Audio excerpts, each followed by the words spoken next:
Okay, it looks like we are being streamed now as well, which means we're good to go. So let me begin with introductions. So good evening, everyone, or good morning, or wherever you are in the world. I'm Dr. Dimitra Fini. I'm Senior Lecturer in Fantasy and Children's Literature, and I co-direct the Centre for Fantasy and the Fantastic here at the University of Glasgow.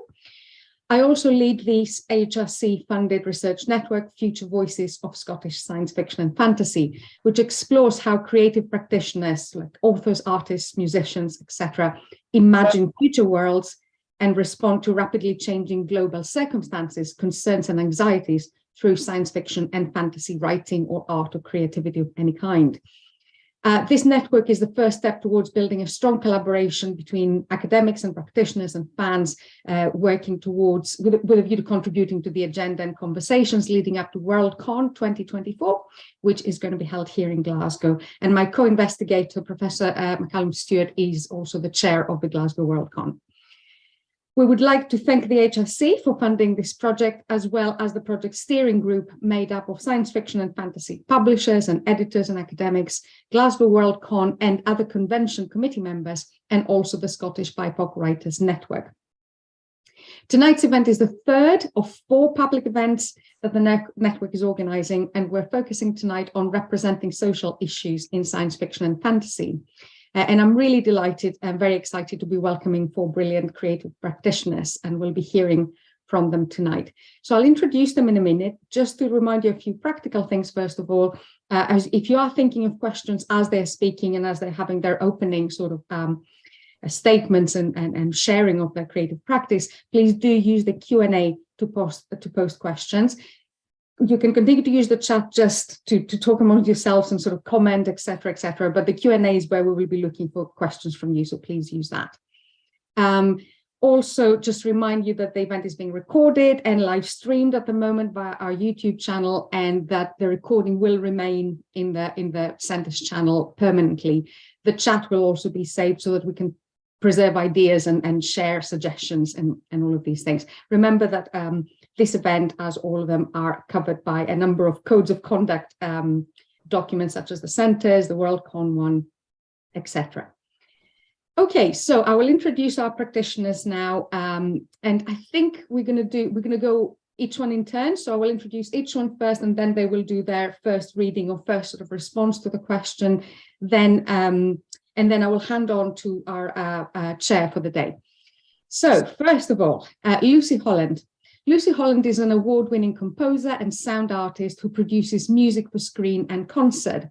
She composed the scores for video game Murderous Pursuits 2018 and film Sayo in 2020, with the latter winning a 2021 New Music Scotland Award. More recently, her work includes audio support for CRT7 by Scottish BAFTA-winning developer Amicable Animal, and collaborative audiovisual installation and experimental performance Spectral Ballroom with Floris Richardson. I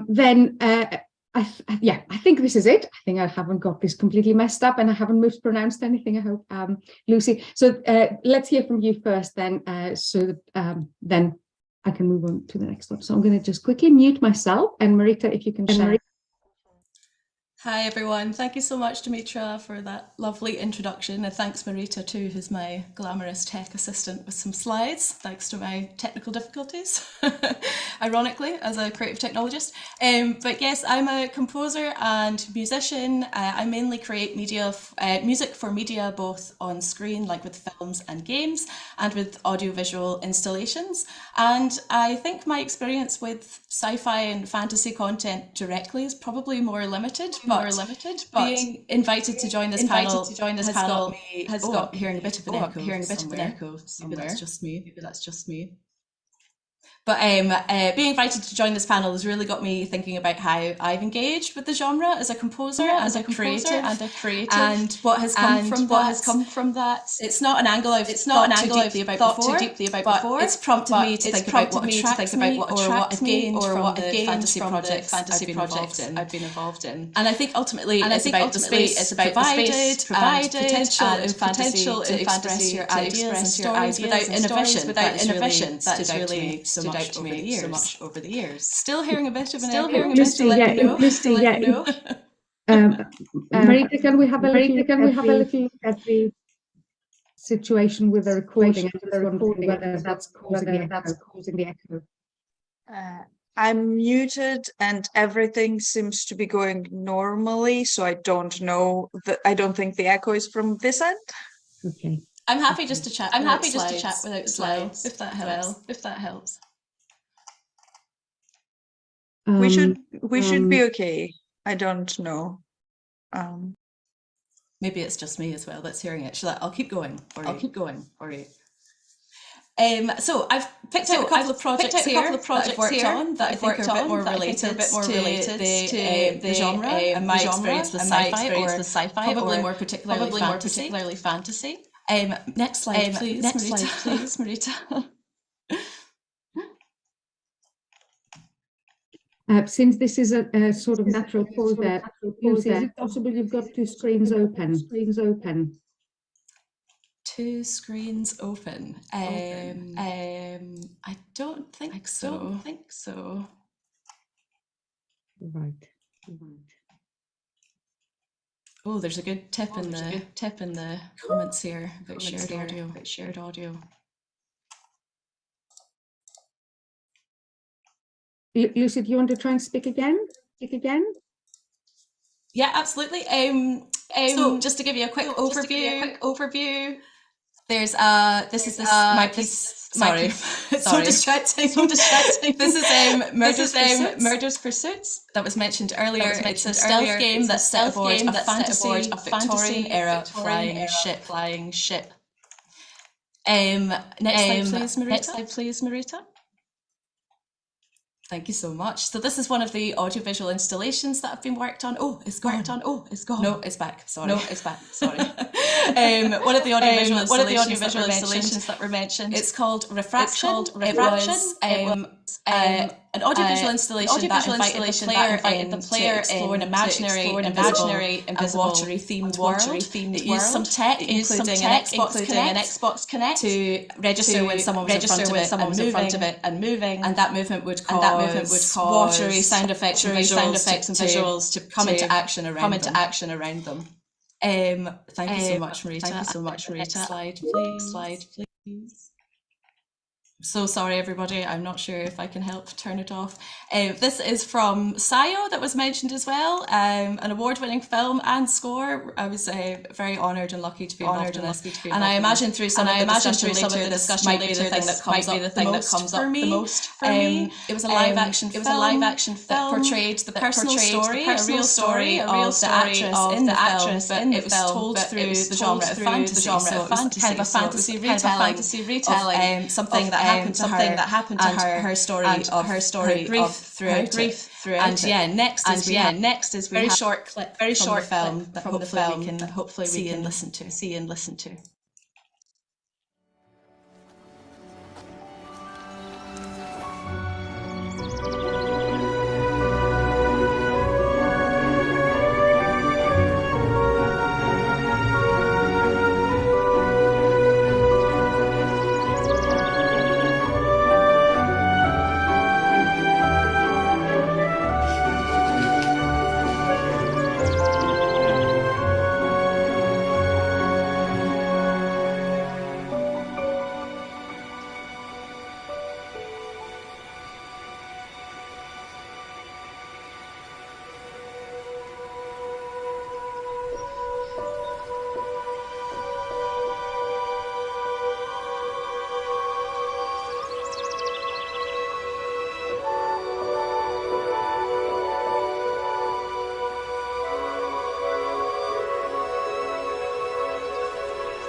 Thank you, and thanks to those who are suggesting to unmute things, to hear things. So yeah, that was a short clip from Sile, which I think will likely come up a bit more because I think it's probably the most direct link I have to the genre through the projects I've engaged with. And lastly, I hope I've not gone on too long. This is just another audiovisual installation I worked on more recently as part of Hidden Door last year.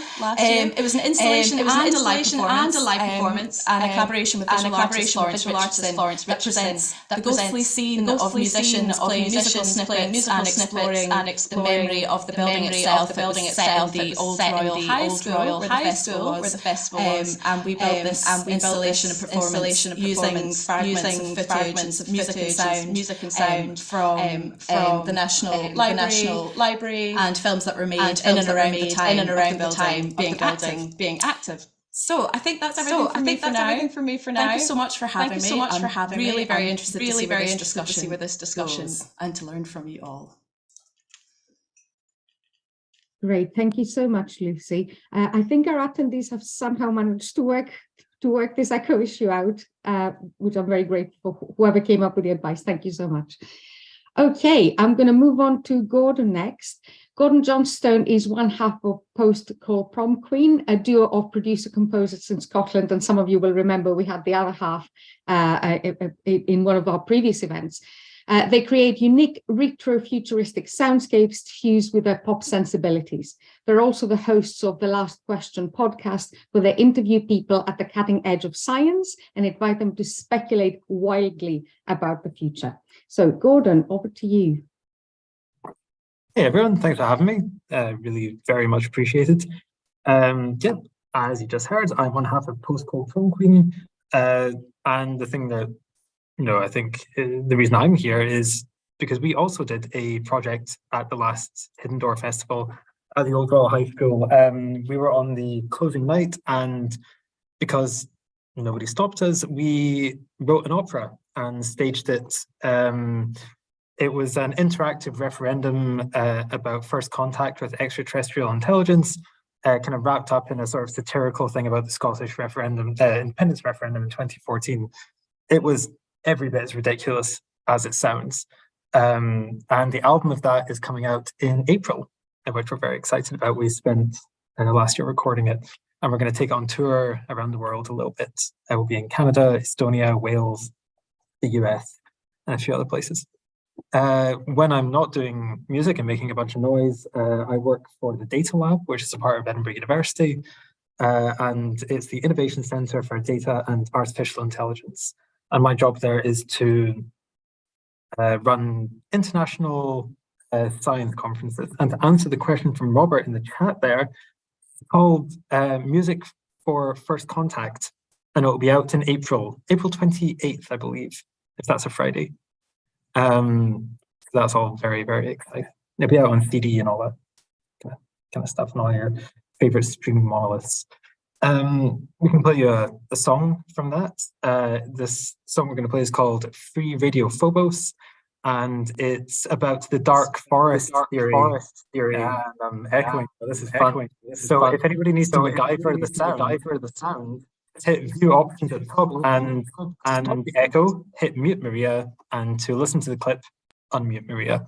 But this song is about the dark forest theory, which is popularized by Cixin Liu, who wrote the Three Body Problem, and it's about whether or not you should ever respond to some kind of extraterrestrial signal, because who knows what's going to happen.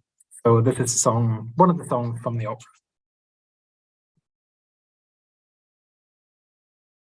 I hope. I can keep talking so.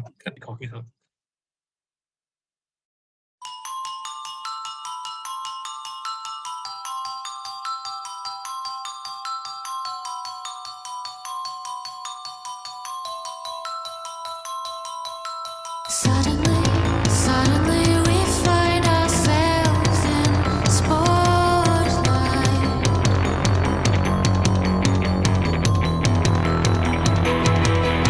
Illuminated in the dark forest. Rabbit in the headlight. Monstrous machines.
Nothing makes you question your life choices more than watching your own music in front of a bunch of people. So yeah, opera's coming out in the end of April, and we recorded that video in my friend Lily's flat with nothing more than torch and 3 bottles of wine.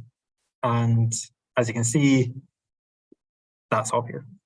So thanks very much for having me. Really appreciate being here and looking forward to the discussion. Thanks, guys. Lovely. Thank you so much. Okay, and we move now to Ellen Kushner, who's no stranger to the Glasgow Centre and the Glasgow world. Ellen Kushner unites her talents and insights as a writer, performer, and cultural maven in one sleek package. She's the author of acclaimed works of literary fantasy, an award-winning audiobook narrator and stage performer, the creator and former host of public radio's national series Sound and Spirit, and a popular teacher and lecturer. So, Ellen, over to you. I appear to be an honorary Scot for this series, and I am truly honored to be one. I did write, I was the first contemporary person to novelize the Scots ballad Thomas the Rhymer, and I think that kind of got me in back door through the Eildon Hills. I'm not going to read from Thomas right now, though, because it isn't nearly as sexy as my Swords Point books. And since I'm also apparently here to represent the queerer side of the force and the field, I thought of the most shocking thing I could write. So just to be clear, my very first novel was Swords Point, which is in which, as one person once put it, everybody is bisexual, and it's kind of a crossing of Edith Wharton and Alexandre Dumas with a little bit of Fran Lebowitz thrown in. And it was a sort of succès de scandale. And so I wrote some more books set in that world at different, and about that family. So here is the niece of one of the protagonists of Swords Point. And she's in fact being trained by him, and it's just terrible for her. He has sent her to the theater where she has seen his mistress, the Black Rose, in a performance of The Swordsman Whose Name Was Not Death. Oh, hang on, I forgot to turn on my 5-minute timer. Much good may it do you. The Swordsman Whose Name Was Not Death, which is a tremendously popular romance with teenage girls and has finally been turned into a stage play, although most of the girls feel that the book was better. She's gone backstage because her uncle has told her to give the Black Rose something. Excuse me, I tugged at his sleeve. I've come to see the Black Rose. He nodded at the door across the way. In there. He raised the halberd again. And tell them to be careful next time. It's not a real horse. The door was not fully closed.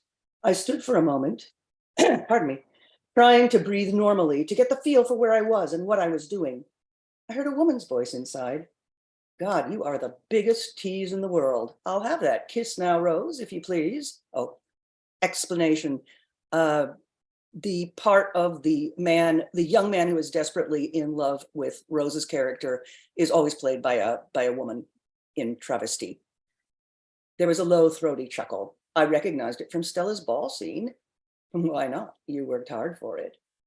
Stiff cloth rustled. Someone hummed. Then the voice that was not Rose's spoke a line from the play, mockingly, romantically. I was a girl before tonight. I put my head very carefully inside the door. A black head and a fair one, with short, close-cropped curls, were pressed together. It was the missing kiss from the swordsman whose name was not Death, the kiss Tyrion wanted but never got. Stella was giving it to Tyrion now, at last, as I watched them. I lifted my fingers to my own mouth, barely breathing. Viola was still in her costume. The Black Rose had changed into a loose gown over her chemise. Viola's fingers were pressed into the Rose's hair, pulling her head even closer. She moaned softly, and I think I did too. I felt a strange glowing in my body, right at the fork of my breeches. It was like nothing on earth I'd ever felt before, and it was right there where a man keeps his tool. Oh, dear God. Heat and cold touched me all at once. Was all this dressing up and sword fighting turning me into a man? Had it happened to the actress already, with her sword and her breeches and her cropped hair? No one had warned me. What could I do? I would die. I would die if I was growing one. Slowly, cautiously, I put my hand down there to see. I didn't feel anything through my breeches that hadn't been there before. I squeezed a little harder to be sure and caught my breath at the sense that shot through me. It was indescribably, undeniably good. Suddenly, it didn't seem to matter what was down there. So what if I was growing one? Men never complained of it, did they? In fact, if this was the pleasure they were always crowing about, I wasn't sure I didn't want one after all. I thought of Marcus. He had one too, didn't he? He could show me how to use it. I wouldn't mind if he did. I squeezed a little harder. My eyes were closed. I saw Tyrion kissing the black rose and Viola kissing Stella. I thought about curling up in bed with my curtains drawn and reading the book again, but this time seeing the two of them kissing, kissing, kissing after the play was over and the real story began. I squeezed harder still, and then I didn't think anything at all except how I wished what was happening wouldn't stop, only it did rather suddenly. And I had to put my hand on the doorpost. The kiss had finished. They were looking into each other's eyes. You're a girl still, the black rose told her. Don't let that sword deceive you. Viola laughed huskily. Thanks for nothing. I know exactly what it's good for. Be careful, Rose said. Don't let it go to your head. They come on strong, but they can leave you with nothing. Speak for yourself, sweetness. Viola straightened her jacket. I know how to handle them. Rose shook her head. You really don't mind, do you? Mind what? The way they want you to be him for them. Why not? I love acting, don't you? In a well-crafted play, of course, but I don't do private theatricals. You don't know what you're missing. As she turned to the door, I gathered myself together and knocked. Adoring public, Rose, Viola cried jauntily as she passed me.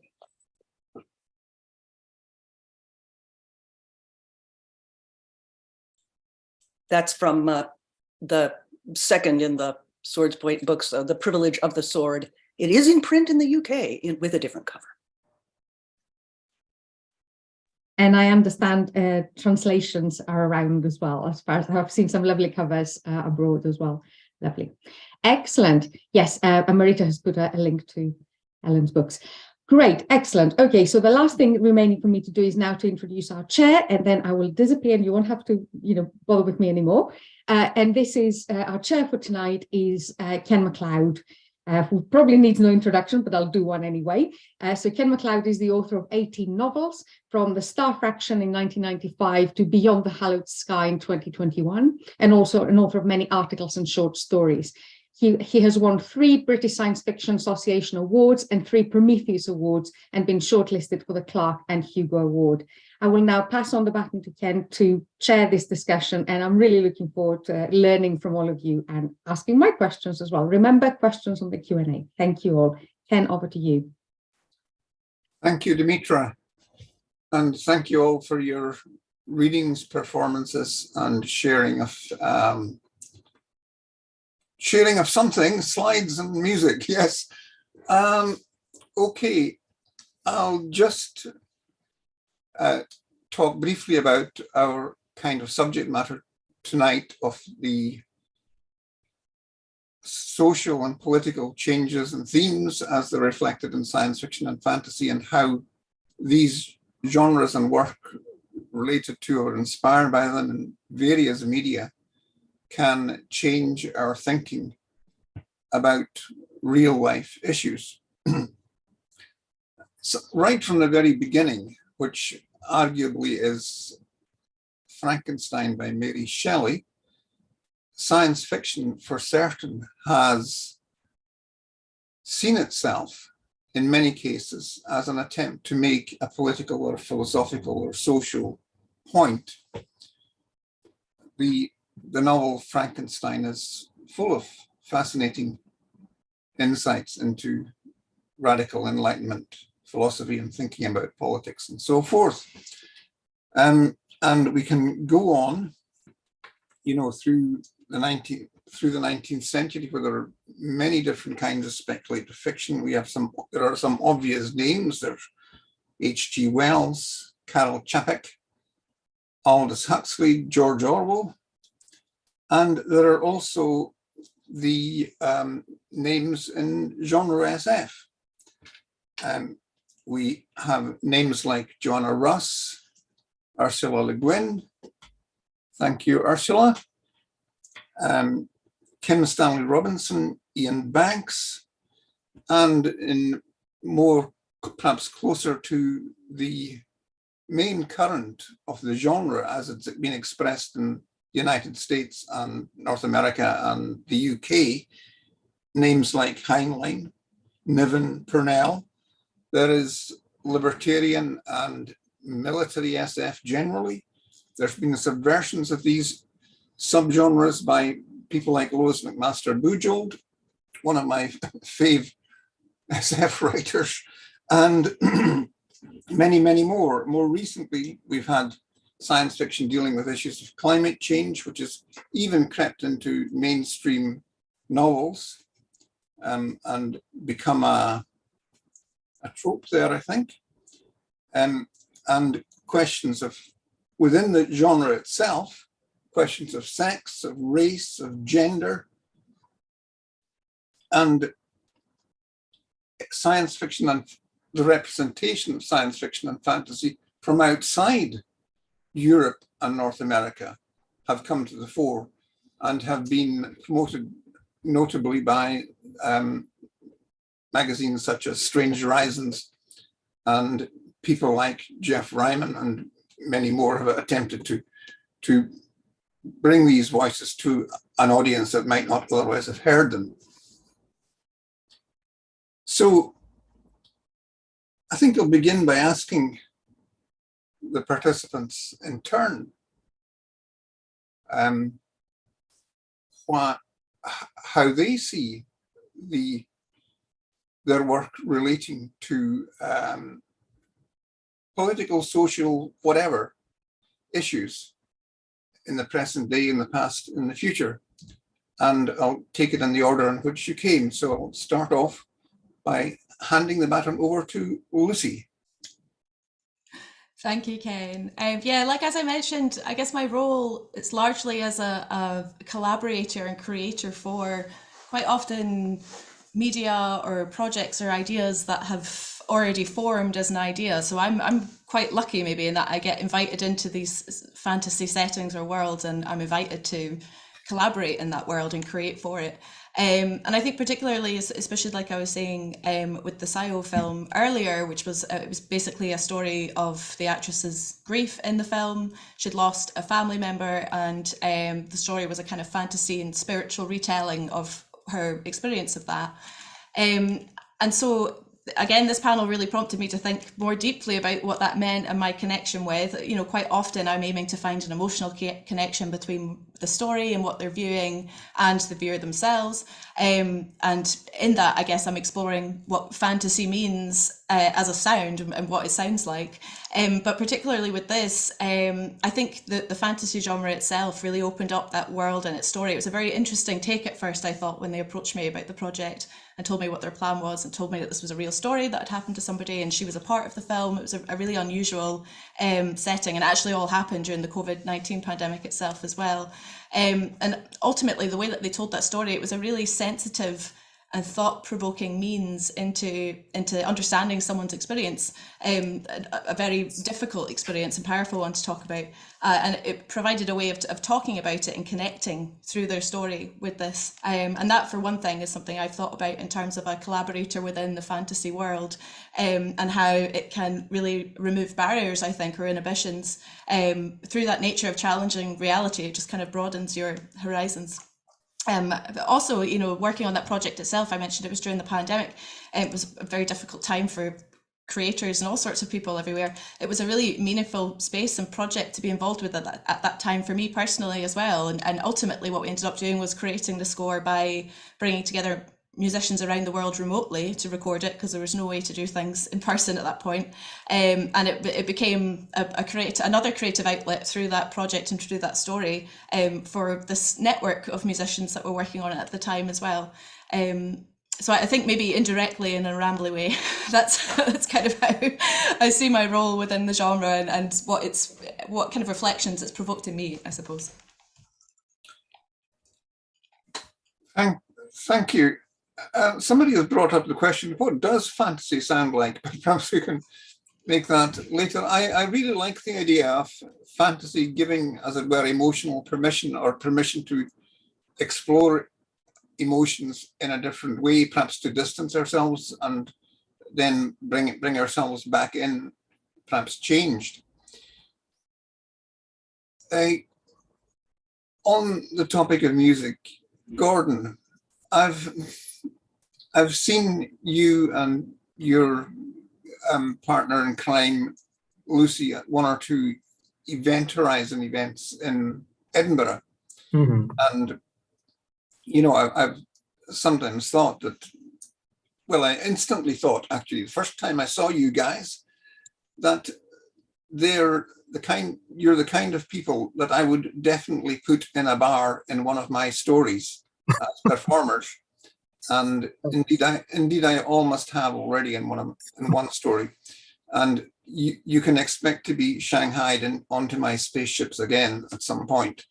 Love it. But you're clearly responding very directly. You mentioned the three body problem book, and I think watching your performance kind of, I don't know if this is necessarily part of what your intention was. It evoked some of the feeling that you get in, I think it's a chapter, The Dark Forest, or is that in book 2? The sense of the peril of interstellar communication. How? Don't worry, I'm in a hotel and it is not particularly private. So please go on. Yeah, no worries. How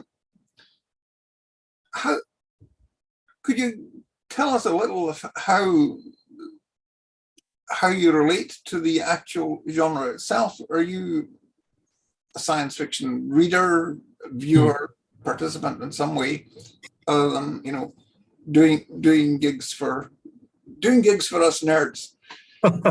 Yeah, I mean, all of the above. Lily and I first bonded over our mutual love of science fiction, and when we eventually realized that we were both also like quite keen to get into music, we quickly realized that we were never going to be the kind of band that sang about, you know, relationships or love or sex or drugs or alcohol or anything. This has all been done, and it's been done by people who are better at writing about it than we are. So we decided to write about speculative fiction topics.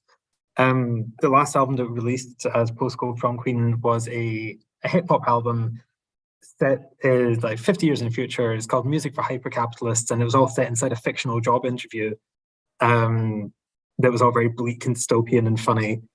And then when the opportunity arose from Hidden Door to do something ridiculous, and because they're so generous in their hosting, when we decided to do an opera, it felt right that it had to be something science fiction.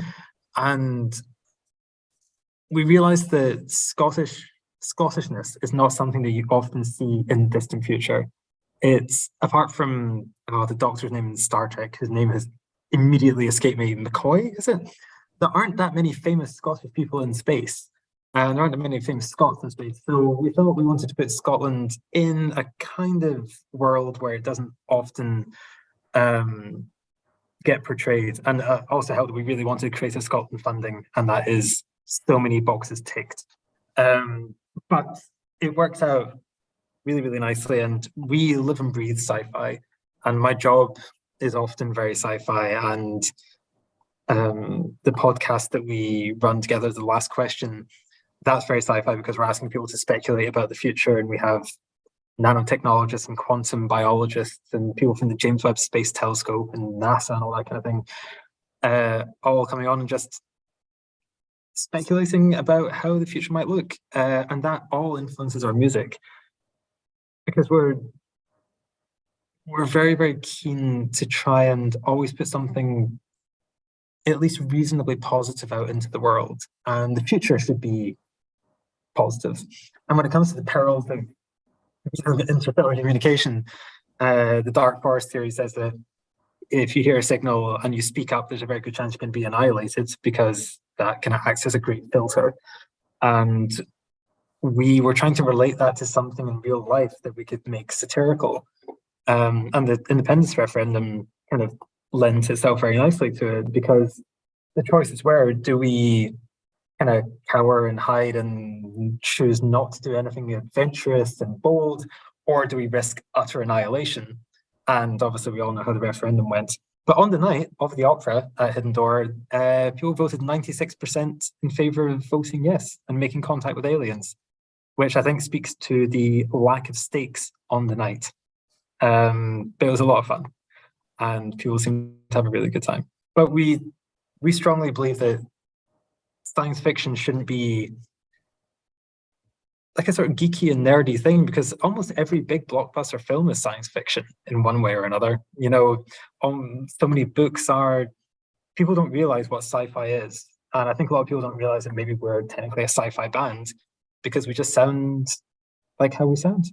You know, people don't need to know that we're thinking about nanotechnology or grey goo and first contact and all the other kind of nonsense, or giant isopods. There's a particularly unsuccessful song about giant isopods. So yeah, people just don't realize science fiction should be more mainstream. I think it is becoming more mainstream, but not, well, usually in other media than writing books and stories, much to my misfortune, I should say, because that's what I do. You know, the thing about Scotland and the future and a relationship between mainstream literature and so forth and science fiction brings to mind, you know, something, a sort of obligatory plug for our former national poet Edwin Morgan. And it's quite unusual. In fact, I think it's unique for a well-loved poet who, you know, was adopted quite late in his life as the Macker, effectively the poet laureate of Scotland, and whose works were widely read, was so unashamedly, indeed gleefully enthusiastic about science fiction and about space travel and progress generally. And, you know, seeing, this is part of the theme of the whole series of podcasts or whatever it is we're doing just now. I would urge anyone interested in these questions to check out the poetry of Edwin Morgan, if you haven't already been so lucky as to be Scottish and to have read some of it or had some of it read to you in school. Speaking of writing, I think I will now move on to Ellen. If you will be ready to unmute yourself. And thank you for reading out that extraordinarily interesting passage, which immediately made me think I've got to buy this book or read this book. It sounds fascinating. So I have to confess, that's the first I've known of your work. I mean, I've known your name and I've known the names of the novels and so on, but I haven't gone into them further. So that's I have been remiss, and I will certainly correct that. But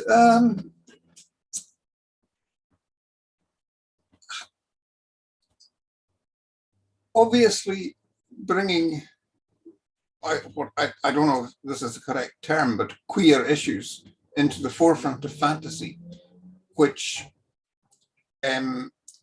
has not, other than in subtext, been very upfront about issues like that, and indeed quite often it's not even upfront about non-queer sex either. A great deal of fantasy. There's no allusion to sex.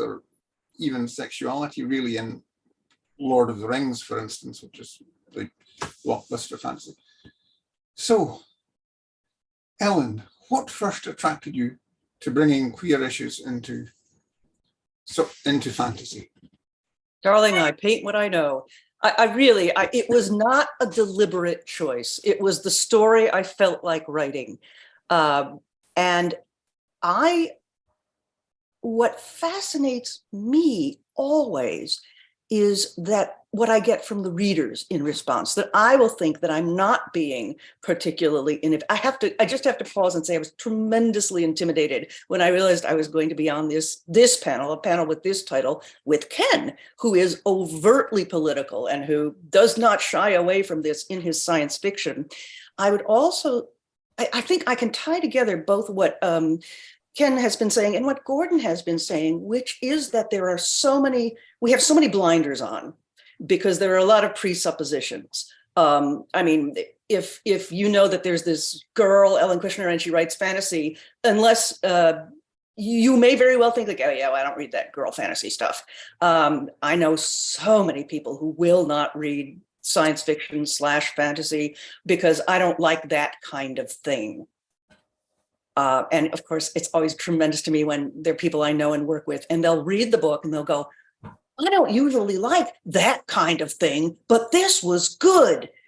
It's such a, Ken, it's very frustrating to have both of us, I think, being more or less contemporaries and having been born into a world as writers where that was so much more prevalent than it is now. You know, in Luci and Gordon's generation, you have been born into a world that already had Harry Potter, you know, that suddenly it was chic to have read a fantasy novel. Believe me, that is not what was going on for us. And then science fiction, and yes, now all popular movies are science fiction. This was not always the case. So what that meant also is that we were under the radar, and that science fiction writers like Jeff Ryman, who was publishing before I was publishing and was already publishing queer material, and people who find the term queer offensive, I apologize. I think it's a lovely umbrella term, and I'm going to continue to use it. And Diane Duane had already written, you know, male lovers. And I mean, this was already there in our genre. I can't speak as much for science fiction, but I am here to tell you that by the time I started publishing in the 80s, there were all kinds of social risks being taken and all kinds of things being done, but nobody knew it. However, the readers knew it. And to speak in terms of what I have done, I never do it deliberately. Nobody believes me, but it's really true. I feel like each of us, when we write our novels, is writing out of an internal pattern of what we truly believe in our hearts. And clearly, I truly believe in my heart that everyone is bisexual and should have a lovely time. And that's what came out in Sword's Point. I mean, Tolkien really, and there's so many people now who haven't read Tolkien. I would say most people haven't. They've seen the movies.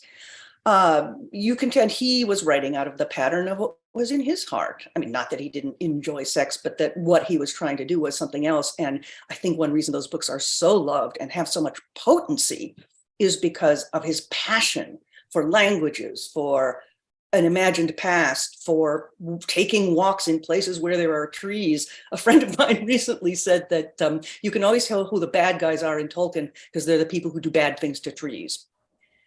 So I think that what we all truly believe and care about, Ken, is going to come through in our work. What I think we fail to realize over and over again is how much the world needs to hear it. For instance, I was passionately enjoying writing Privilege of the Sword, but I thought, oh, this is great. It's a women's liberation novel for girls in 1850. None of the issues, I thought, that my heroine is going through are things that any girl has to worry about now. The book was published in 2004, so already it's a bit old. But at the time, I thought, you know, they've all been told they could do anything they want and be space astronauts and things, which is not the case for the people in my imaginary city. And it was kind of heartbreaking, the number of women who read the book and said, I really needed to read this. Younger women in their 20s. I thought, no, you don't, but apparently you do. And older women kept saying, I wish I'd had this book when I was 15, which is the age of the heroine. I wish I'd had this book when I was 15. So you don't know what kind of service you're doing with your art. And one of the things I love about our community is that people come and tell you that, I mean, I will be, God willing, I will be in Glasgow for Worldcon. I love it. I love when the readers tell me back what my book says. And even with Swords Point, which came out in 87, I think, I had one girl come to a reading of mine and say, my religion is very much against homosexuality, and I'm pretty religious, but I couldn't help falling in love with your characters. Richard St. Vere and his lover Alec are at the center of it. And that's changed the way that I feel. Wow. Thank you. That was, as you say, from the heart. And it's really moving to realize that, you know, you can have that much of an effect. I don't think anything I've done can Oh, you just haven't talked to the right people. No, it's out there. I'm sure it has. I'm sure it is. I do sometimes hear from people who say that, you know, reading my books got them into either programming or reading political philosophy, writing computer programs or reading political philosophy. And this has always been an immense relief to me, because when I think of all the other things that might have got them into, if people had mistakenly taken my heroes and heroines for role models.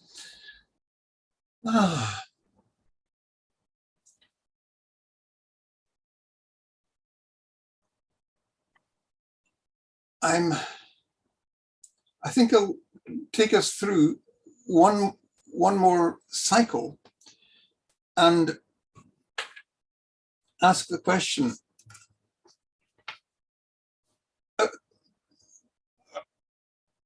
what change in the world would you like to see that your work, you know, and how does your work relate to the change you want to see, or you would like to see? Luci. Oh, well, that was really moving, Ellen, definitely. And similarly, you know, growing up as a young musician, young aspiring composer, I wish that I'd seen and heard more women composers growing up.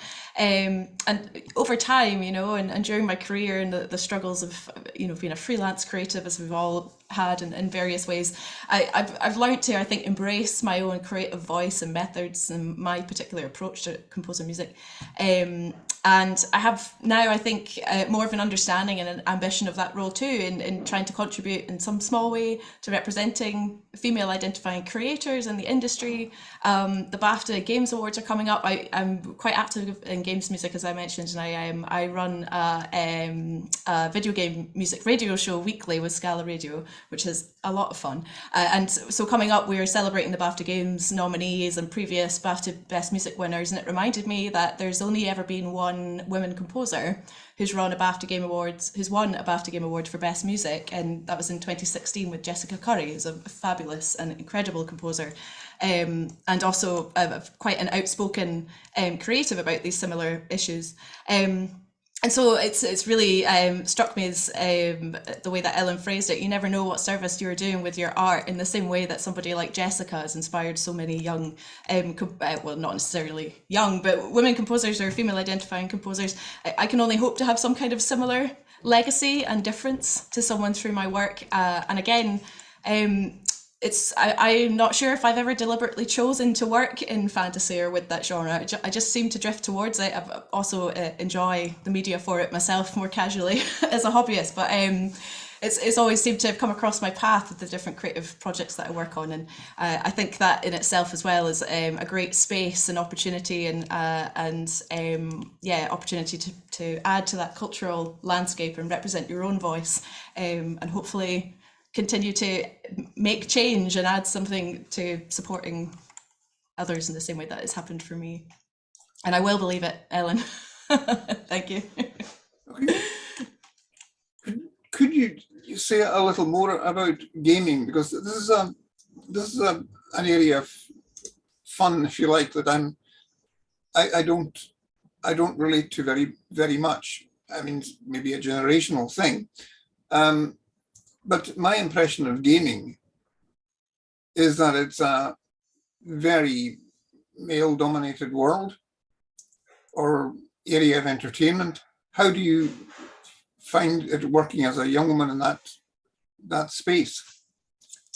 Yeah, I think definitely that's not a bad assessment, especially I guess more traditionally over the years. But I would argue it's probably similar to every other creative practice in the same way, in that there have always been women creators active there in both computing science, as we know, and gaming technology and the beginnings of digital video games and so on. It's usually almost always that age-old problem of representation and inclusion, and I think we've seen, I would argue, a big change in that over the years, just in terms of how different organisations that are related to games, either commercially or more as kind of in supportive community projects, have raised awareness of that, have sparked projects and awards projects and ways of recognising people and creators. I think just recently, actually, there was I hope I'm not misquoting this, but the Grammy Awards that happened, the game and composer that won for Best Original Score in that's a new Grammy Award category as well, that they have interactive video game scores, was a woman. That was Stephanie Economo, which is obviously another great achievement and fabulous to see. So I do think in a lot of ways that their things are moving in the right direction. And similarly, as we see in lots of areas and industries, there are still struggles and barriers that exist that maybe practically still have a ways to go in opening that up, and not just for women or those female identifying creators, but diversity generally. So I suppose this is an example of that cliche, be the change you want to see, because that sounds like what you are being and doing. Yeah, precisely. I would definitely agree with that, playing a part for sure. And it's something that's kept me going, like those times where it's really hard. That's what I remind myself with now, like, keep at it. Everybody has a space and a voice. And, if I've still got a little bit left in me, I'll keep going. If it means I can make music with people and get to work on such exciting, fun, creative projects. It's a driving force. Well, what can I say except good on you for now, and over to Gordon, put him in the hot seat for a few minutes. So I guess the change that we try to inspire in our music is for people to take a more, people just keep walking in this room, love that. The change that we want to see is a more optimistic and inspirational view of the future. We want people to look at the future not from dread, and we want people to feel like things will get better, and it doesn't often feel like that out in the world. If you're just working day to day or working a couple of jobs to get by, or just like generally existing, it is pretty tough. And this is specifically our music. I can't talk for my work, but when it comes to the kind of change we want to see, we can't ever like specifically say like don't vote Tory, but it's mostly vote to help everyone, not just yourself. Because voting is boring, voting's dull, it's not sexy, it's really pretty tedious, but it is the only thing we have that will change things other than rioting. So we try to, through whether it's an interactive operatic referendum or whether it's through a silly hip-hop album or whatever we do, everything we do is really an effort to try and make people look at the future and not be scared of it, but instead try and make the present a little bit better, so that the future is inevitably a little bit less bleak and godforsaken.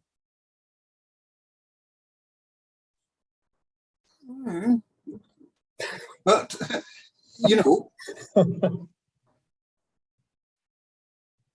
just the future as it is increasingly piling in on us.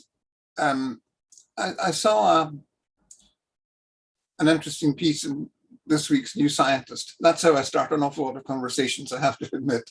I saw an interesting piece of this week's New Scientist about cascade catastrophes or cumulative catastrophes, where it's like one damn thing after another. So that the second storm hits just as you're cleaning up the debris from the first. And that is kind of what life has felt a bit like for the past few years, I think, for many, many millions of people. And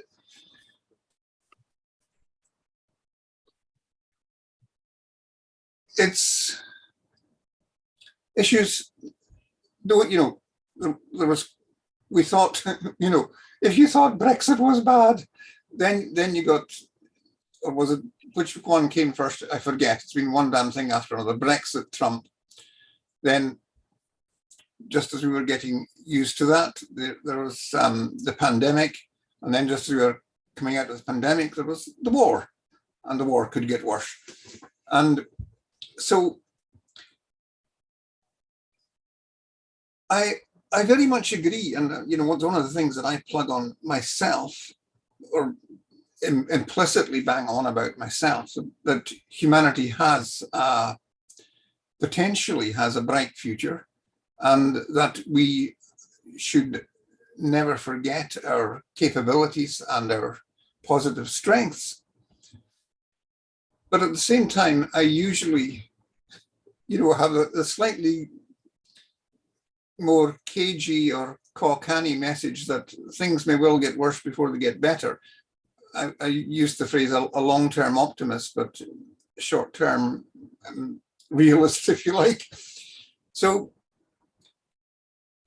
how do you relate, changing people's attitudes towards an attitude of more positivity towards these? Because obviously you've talked about voting, you're obviously realistic about politics. I entirely agree with you about the importance of voting. Voting is a vastly underused resource, in my opinion, and particularly in this country, and also in the United States, with half the population don't vote at all, let us remember. So, Gordon, could you maybe elaborate a wee bit on sort of promoting positivity on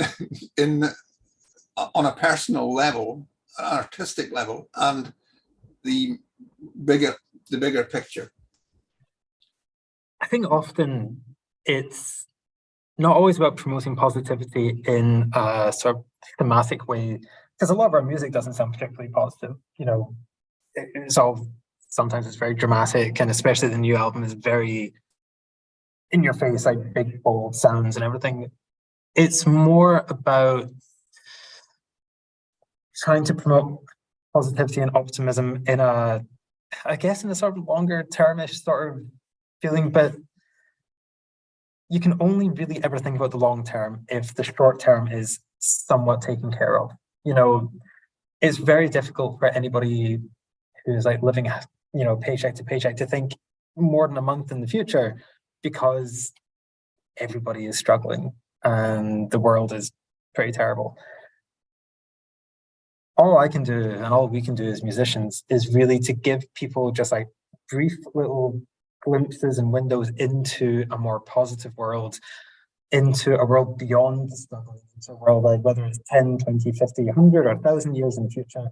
All we can do is offer these like little promising glimmers to try and inspire people to think, right, I know things are dreadful right now, but if I go and vote, or if I stay open-minded, or if I stay even a little bit positive, it will all contribute to a bigger, more positive movement. And on a personal level, that's all completely hypocritical, because I'm the biggest like catastrophizer. Like everything that I imagine can go wrong will eventually go wrong, in my opinion. I do not practice what I preach. I am a massive hypocrite, and I fully own that. But you have to hope for better. If you don't hope for better, then what are you hoping for? If you're not hoping for anything, then kind of all is lost at that point, really. So all we can do is just try and create something that people will listen to or read or watch and think, do you know what? Maybe we'll get to a point where we live in a space station orbiting Mars and we get contact by aliens. Maybe that will happen one day, and it gives people a reason to go on. May I jump in and add to this? I'm embarrassed to say that the first time I ever heard the line, I'm going to get it wrong, and it's a Scots line, so please help me, work like you were living in the days of a better nation. Yeah, like, was it work like you live in the early days of a better nation or something? Yeah. It's something that devolves to Parliament, I think, here, Yeah. right? And do you remember who the poet is who said that, or it's Alistair somebody? Anyway, there's a marvelous setting of that by a group I absolutely adore called the Oyster Band. And if you haven't heard it, I recommend it to everybody. But what I was going to say is that as artists, as science fiction writers, as musicians, we provide aid and comfort to our allies. I remember when the day that the Twin Towers were stuck, and I was living in Boston, but my heart is with New York. I've lived there and I'm back there again now. And my wife, Delia Sherman, and I were finishing, or I guess we'd already finished, the third of the Swords Point related novels, which is The Fall of the Kings. And we wanted to be very happy and excited that it was coming out. And we thought, who's going to care now about this imaginary world with these imaginary scholars and everyone having sex? Like what is that to this, to what is just inexorably changed in our world? And people, I must have posted it on LiveJournal or something, and people said, no, I need this book now. And the same thing happened during the pandemic. I went back to the comfort books of my youth, and I was talking about all this with Terry Windling, my friend Terry Windling, who has been a very much of an activist, a quiet and extremely effective activist in her editing and her promoting of books that she's edited and stories that she's brought into print, and also with her own work. And she was lamenting the fact that her health does not really permit her to be out there marching, things like that. And I said, but what we're doing is making soup behind the lines. We're making the soup for the people who are fighting behind the lines. And now every time either of us gets a bit despairing about the fact that we alone cannot do anything, we think, yeah, but we're making soup behind the lines. And as far as Ken's question, may I, Ken? As far as Ken's question about what I hope to do for the future, it's like what Luci said, I want to give people encouragement and hope simply by being. Kind of Oscar Wilde of me, I know, but hey, it seems to help. And the terrible thing that Ken and I in particular have seen is how quickly things can change. Before 2016, which was the Donald Trump year that broke everyone's hearts, we thought we were done. We thought we were fine. Queerness accepted, beloved, Gay Marriage Act passed. We're done here. We're all right. We can move on. And I do have to say, Rob Maslin reminded me, and it's quite true, that there's tremendous amount of LGBT and very much trans science fiction and fantasy being published now. Lots and lots and lots. And if you don't know about it, I'm sure there's a website that will tell you. And suddenly I'm back to, half of America thinking that we should be executed. That's not quite fair, but it's how it feels sometimes. So the war is never done and the war is never won. I'm thinking of that great line from Hadestown. Do y'all know Hadestown? Anyway, it's all still there. It's all still there for us to do and to continue doing. And unfortunately, just when you think we're out of the weeds, we're back into them. I keep thinking about, if you know what life was like in the 1920s and early 30s before the war, they were a whole lot closer to the 1980s than we realized, because the whole thing was immediately quashed by World War II and took a very long time to come back.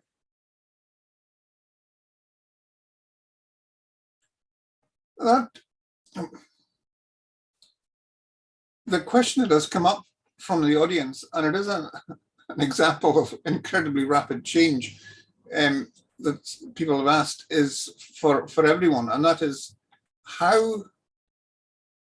Now, question for everyone: has the pandemic changed the way we think about the future of SF/fantasy? Picking up on Luci's observations about the film she was part of, I know that, speaking for myself, that the pandemic kind of confirmed my science fictional view of the world, if you like, that the world can be changed by tiny, apparently trivial things, this tiny little thing, the virus changing the world, and also that the world could like turn, the world could turn on a dime, that there was a period in 2020, early 2020, a weekend, when practically every church, mosque and synagogue across the world was closed, and more or less voluntarily in many cases, and people were doing other things than praying. Many of these congregations were doing good works, and I found that an astonishing thing. And so much of the industry of the world shut down. The skies were suddenly empty of contrails, etc., which I hadn't seen for years. So we know that change can come very, very rapidly. And it also, just a kind of minor thing about the pandemic, was it was the first time I started using this medium of talking to people on Zoom or other video conferencing systems that are available, but this kind of thing was by no means second nature to me before the pandemic, and now it is. So looking back to Luci, since you brought up that observation about how the actual making of your film and your practice was affected by the pandemic, or you brought people from all over the world, how has the pandemic changed the way you think about the future of your kind of creativity? Thanks, Ken. Yeah, that's a provoking one. I think probably ultimately, if anything, it showed me that we can last. It was, at least with that film in particular, it was a very difficult project. And in some ways also, I think I still have that certain element of privilege to have the means and infrastructure to be able to still find the time and space to make that work anyway. But ultimately, we managed to make it work and to find new and inventive, creative ways around it. You mentioned Zoom as well. That was very useful in our international musician meetings and learning how to get to grips with it, at least barely enough to make it work. But I think as well as there was this general hope, but it's kind of relating to Gordon's observation of how he approaches the genre as well. There was determination and some proof of concept there that we could still realise and make things. But there was also still an incredible pressure felt on artists and creatives and many people. I know a lot of people had to make really difficult choices to leave industries or art forms or practices to make it work and just make those choices. So in that way too, it proved the importance and humanity in being creative and expressive, and what a substantial and core part of just being it is. So it kind of had this double-edged sword feeling for me, in that I was able to subsist and last and realise projects as well. But at the same time, it made the fragility, I suppose, more aware, and bringing that importance to the forefront for me.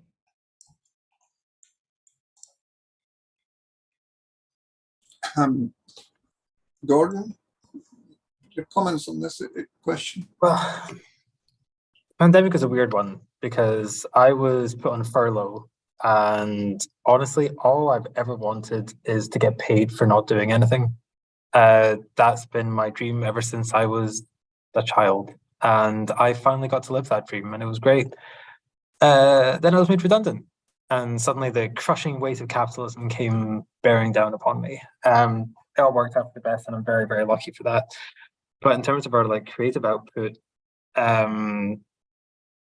we wrote the whole hip hop album that we did remotely. Again, we were very lucky that we had the infrastructure, and for us, that just meant 2 laptops on different sides of the country, and we could still create. We were very, very lucky in that regard. And all the artists that we worked with, all the rappers and everything, that was we were very lucky that they also had the infrastructure, which for them really was just a microphone and a laptop. So we could still create, and that kind of kept us going, and it sparked enough interest in what we were doing to lead on to much bigger things, which was, it's been really, really lovely. But from a creative perspective, the pandemic, I'm so sorry.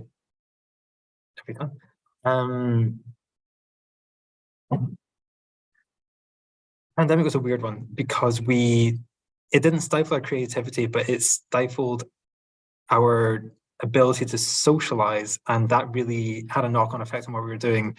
A lot of what we ended up making felt very oppressive and very quite bleak, and we were just as prolific as we've always been, but what we were doing felt very, very different. So we were very lucky that we were still able to create, but it was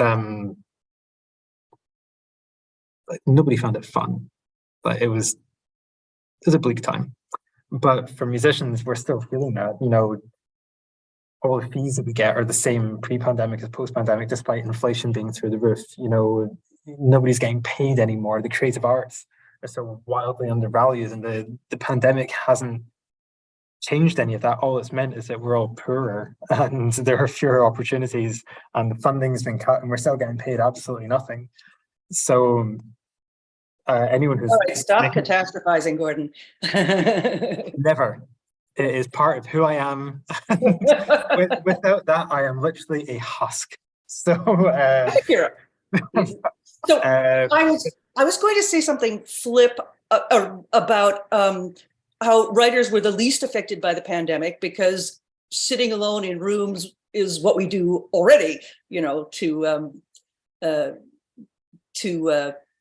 for a living. But I did realize that the other thing that everybody knows about writers is that writers, no matter what happens, a writer will say, I can use that. You know, a friend of mine was at a party helping out in the kitchen because she's shy once, and somebody cut themselves and the blood was spurting all over the place. Now, a normal person would go, oh my God, how awful, or what can I do to help? And my friend was going, so that's what it looks like. I can use that. And in the same way, I felt like the pandemic showed us some things that we needed to be shown. I mean, I went around marching saying to everybody, our generation grew up in a world with penicillin and in a world where nobody was very likely to die all of a sudden, unexpectedly. And suddenly here we are in a world where we could catch something from anybody that would kill us at any time. You know, how fortunate we are to get to see, to get to understand the world of our ancestors in ways that we couldn't before. My wife, Delia Sherman, is working on a very ambitious and wonderful novel about the French Commune and the Siege of Paris, 1871 to 1879, if you're curious. And she was doing a very good job of people afraid to go out, even though they needed to get food, but they didn't really want to leave their houses because somebody might shoot them. And suddenly we were living that. So that was interesting. And I did want to hear, Ken, we're not hearing an awful lot from you about your experience, but can you answer that question?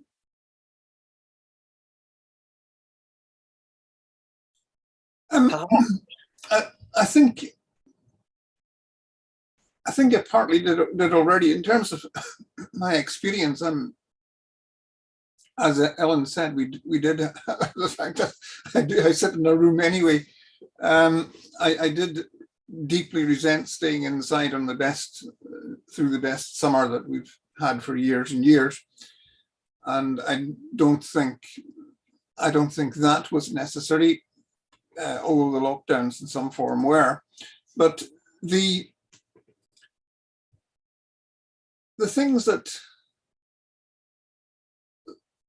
struck me were that, in a way, reinforced when I said it reinforced my science fictional view of the world. What I mean is that one of the things I got from science fiction, reading science fiction as a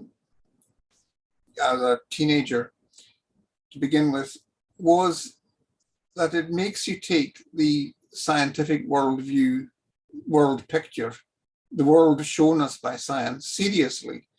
and to realize, as George Orwell said in his wonderfully titled essay, Wells, Hitler and the World State, that all the stuff that your teachers and parents and so forth are drumming into you as overwhelmingly important aren't the things that are really going to change the world and affect your life when you're as you grow up. It is going to be all these things that people are doing in labs or on space stations. In fact, or on launch pads in my day when I was that age, and so on. And you know that the abstract facts, like you understand, I think you probably all understand exponential growth. You all understand what doubling every week means, but we now know that a lot of our political leaders simply don't know that. We kind of related to that. I'm sure we all know what natural selection does. But a dismayingly large number of our, not just our political leaders, but our fellow citizens don't.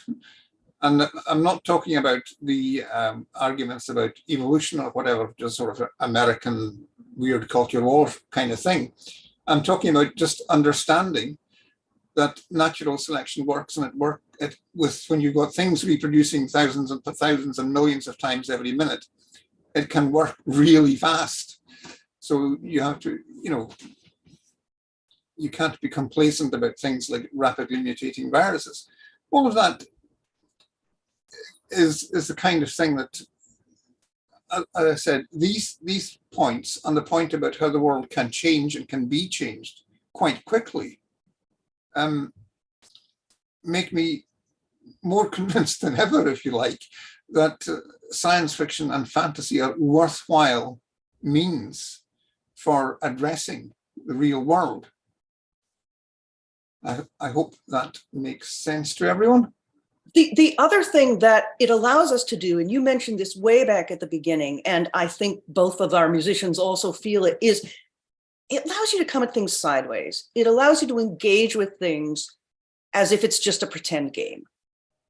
And I know that for me, I could never, my mother so desperately wants me to write a nice novel about a Jewish girl growing up in Cleveland, and I just can't. But in many ways, every book I write is about that. And as a fantasy and science fiction reader, there's a lot I can take in. And Le Guin, as you know, is a tremendous champion of this.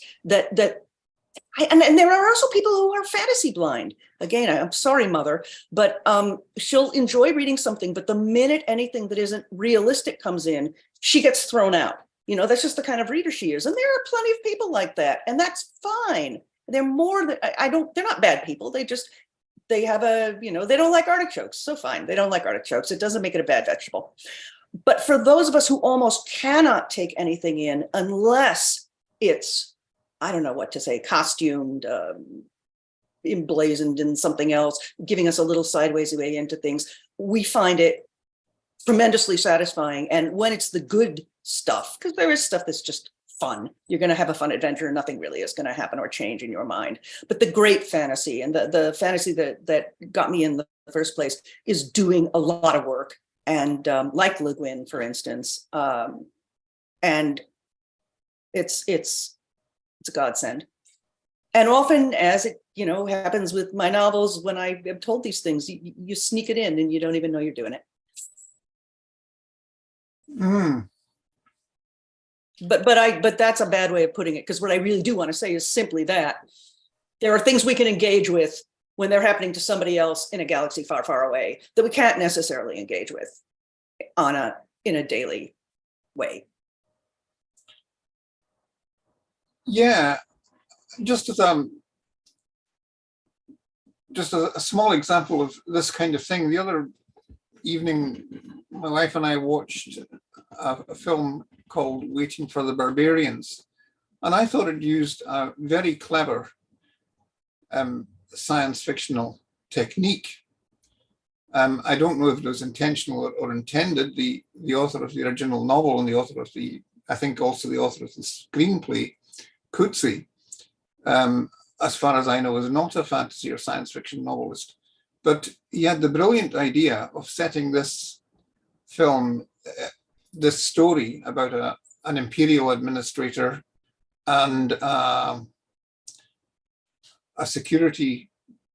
brutal, torturing security policeman, and so-called barbarians, and so on and so forth, on the edge of an empire without ever specifying what the empire was, or whatever, or specifying where the action took place. It could have been North Africa, it could have been Afghanistan, it could have been Mongolia.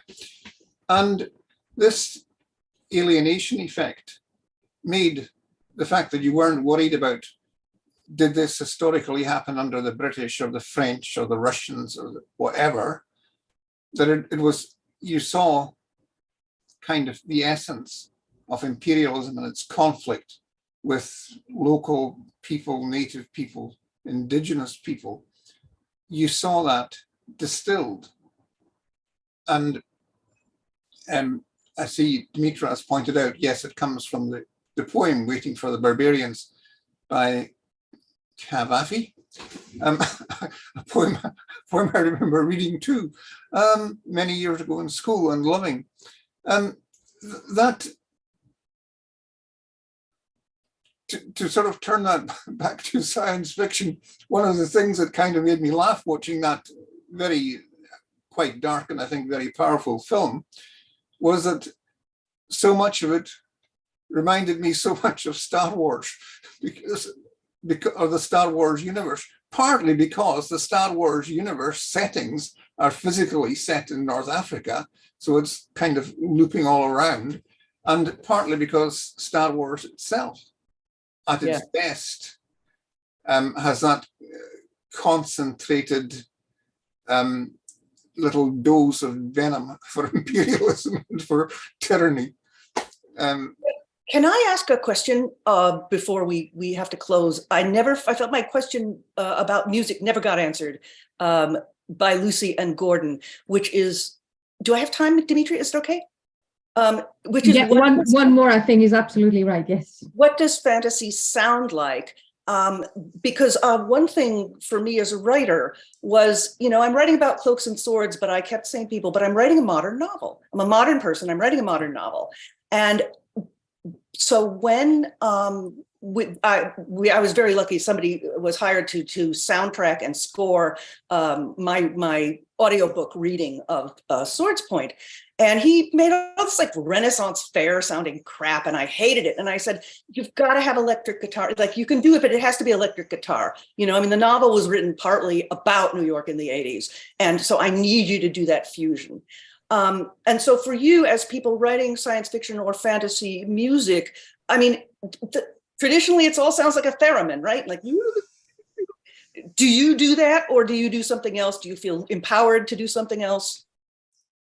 That's a great question, Ellen. I'm so glad you brought it up. Because I'm not sure I have the answer, because I think, as you said, it's a very subjective thing, I think, and there is a whole world of approaching it, and just like we've heard with Gordon's music tonight as well. But in the same way, and this maybe threads things together quite nicely, maybe you won't like my answer, because maybe it's a bit of a challenge to that, bringing in the sci-fi sound. But I've always tried to challenge that a little bit when I've worked in these genres, because I do think that more often than not, there might be that more electronic, what we consider modern, futuristic sound, at least in the world of games as well, if I'm coming purely from like a games sci-fi soundtrack kind of angle. And similar to what Gordon was saying earlier about the future being positive, I personally would like to hope that in the future we still have handmade instruments and the materials to make them, and what would they sound like. So for me, I prefer to sometimes try and drift in that direction, almost like a reminder of humanity in that imaginary world. And I'm still waiting for the project where there's a budget and time where I could design a brand new instrument, which maybe brings in some of that electronic guitar that you're looking for, but still reminds us of that like hand carved element. It's not happened yet, but it's one of my bucket list goals as a composer. Somebody needs to write something, clearly. Anyway, yeah, Gordon.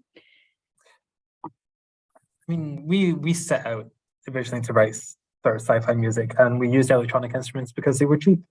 We had no money, My rent was going on a credit card. I had literally nothing. So it was cheaper and easier to use like VST, like fake synths, and that was what we've always done. But I think when it comes to like what does the future actually sound like, I think fusion is the word that Ellen used that is really key, because when you look at any like big genre that comes out over the last 100 years, it's always a fusion of two other things, and it's usually something that white people have stolen from black people and, you know, just try to monetize somehow. And what we did with our latest album, which is set 1,000 years in the future, is we crammed together opera with post-rock and a whole manner of other nonsense. Our saxophonist, because he was a friend, and, you know, for no better reason than we had access to all these things, and it worked. And I think that's what the future sounds like. The future sounds like, what do you have access to? What can you manipulate to your particular needs? And that's what it's going to be. When you listen to artists like Poppy or Rina Sawayama, their music crams together like very, very modern, ultra hyper-produced pop music with the new metal of the early 2000s and the kind of R&B of the 2010s and stuff. It's all just a big amalgam of what you grew up with. And that's always going to change. So I grew up with post-rock and opera.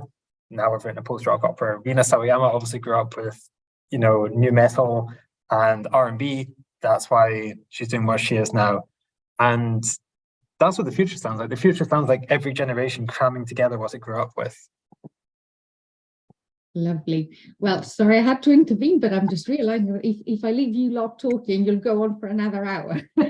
And then we need to let you all go and rest, and also sort of stick to what we promised, that we're not going to go over at this time. So just to thank everyone so much for being a part of this. So many thanks to Luci Holland, Gordon Johnstone, Ellen Kushner, and Ken MacLeod for this amazing discussion. And I trust me, there's going to be a really, really good, meaty, you know, critically informed sort of academic response that'll come out of this, and Dr. Parinita Shetty is going to be providing that for us, and we will share this academic response as soon as it's out on our website. So bear with us, we will let you know. Just a quick reminder before we end that we have a fourth event in the series. I've just put the link on the chat, and this is in April now, towards the end of the 19th, I think, of April, and we have even more amazing people joining us, like Ian Clark and Amal El-Mokhtar, Harry Josephine Giles, Tendai Huchu, and again, we'll have an academic response from that event as well. So yeah, stick with us for our fourth event. Again, thank you ever so much for our contributors tonight. I've thoroughly enjoyed this. As I said, I could just